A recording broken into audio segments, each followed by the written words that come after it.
Good morning, it's September 5th, and this is To My Liberal Friends. Is Bidenomics working for you? Joe Biden keeps telling us that his economic program is making everything better for us, but do you believe him?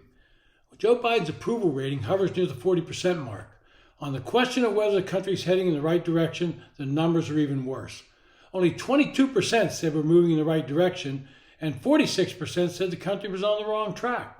And those numbers should tell the White House and Biden's advisors that something's not connecting with the voters. As an ordinary citizen, I've had to make some changes in my lifestyle. I'm now retired, and while my wife and I tried to diligently prepare for retirement, we have seen the effects of historic inflation on our buying power. And we're not alone, and the public has a much better understanding of what's happening to them than those that continue to tell us that happy days are here again, to coin a phrase from the 1930s. Inflation soared to over 9% in the first 2 years of the Biden administration. This record inflation was fueled by massive spending, bills proposed by the administration and rammed through a Democratic House and Senate. The national debt is now over $33 trillion, and there's no relief in sight as the programs pass before continue to force more government spending. Biden and his minions will crow about cutting the deficit, but they ignore how high they raised it before finally having to put some form of brakes on it. It's like a person who gets a credit card, just goes on a buying spree, and maxes the card out at $30,000. Now they know they can no longer keep charging on that card, and the interest rate is only making the amount they owe go higher, but they need to keep buying. So they get a second card, but this year they only charge $15,000. They smile and tell themselves they've cut back and have only charged half as much as the previous year. But they seem to ignore that they're now $45,000 in debt, and they have no way to really repay that debt.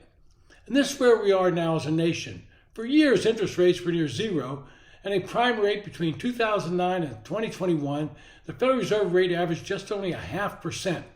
But the rapid rise in inflation finally caused the Fed to start increasing those rates. When those rates increase, so do all the other rates in society. Today, that rate is between 5.25% and 5.5%. Most economists think it will come down somewhat, but they expect a federal funds rate to finally settle out at about 3.5% for the foreseeable future, which normally means 10 years. And I know that's a lot of numbers that I'm throwing at you, but it makes the point that no matter what Biden tells you, in his heart you find it difficult to believe him, even for those that want to support him. There are some strong indicators out there that tell us what is really happening economically. And unlike politicians, those indicators don't lie. Home and cars are two of the largest purchases the public make, and higher rates are starting to show their effect. In 2020, a mortgage should be had for about 3%. Today, that same mortgage is above 7%, and that means the payment on a house you want to buy would be twice what it would have been 30 months ago. Those rising rates have made current homeowners reluctant to sell their properties and give up the super low mortgage rate they locked in when they purchased their home. And these type of golden handcuff mortgages are limiting the inventory on the homes on the market and driving homeward sales downward. But Joe Biden keeps taking to the stump and telling us how we're doing better. He says we're doing better than those in Europe, which is somehow supposed to make us feel better. The Wall Street Journal poll was conducted between August 24th and August 30th, and numbers were not good for Biden again. The poll found that 59% of the voters disapprove of the way Biden is handling the economy. About 75% of them say that inflation is going in the wrong direction, which means it's ticking upward again. That same poll found that 73% of the voters felt that Biden was too old to do the job. And I guess it's time for Biden to lean into that microphone and whisper to us that everything's okay. That poll, he does that a lot, but I just laugh. The poll that had some other numbers that relate to the economy in the 2024 race. It now appears that Donald Trump is going to be the Republican nominee, and that means another race between the two aging politicians. On the question of age, as I said, 73% Biden was too old, while 47% felt Trump was too old. Personally, I think they're both too old and should fade away. When asked if they're mentally up to the job, only 36% said Biden was, and 46% said Trump was. That's not a ringing endorsement for either one. The question about them being honest was really surprising. Only 45% said they felt Biden was honest. Is the Hunter Biden investigation finally taking a toll on Biden? And do people now think he's lying about being involved in Hunter's business activities? Well, Trump did not fare well in that question either, with only 38% thinking he was honest. But the two most telling questions in the poll that could be a harbinger in the race.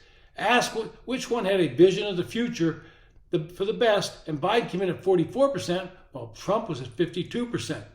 The second question was whether they had a record of strong accomplishments as president. Biden's at 40% and Trump scored 51%. Those two questions might tell us where the votes are leaning. Recent polls, including the Wall Street Journal one, had indicated that the race between Biden and Trump is pretty much a dead heat. One will show Trump with a slight lead, another will show Biden with a small lead, most of them well within the margin of error. When you look at the polling state by state, it once again shows that the Electoral College vote will be close. Now I'll make one prediction. No matter who wins, the other side will allege that somehow there was something wrong with the election and it was stolen. We know Trump's going to say it, and if history is any guide, the Democrats will be saying as well if they lose. This has been To My Liberal Friends.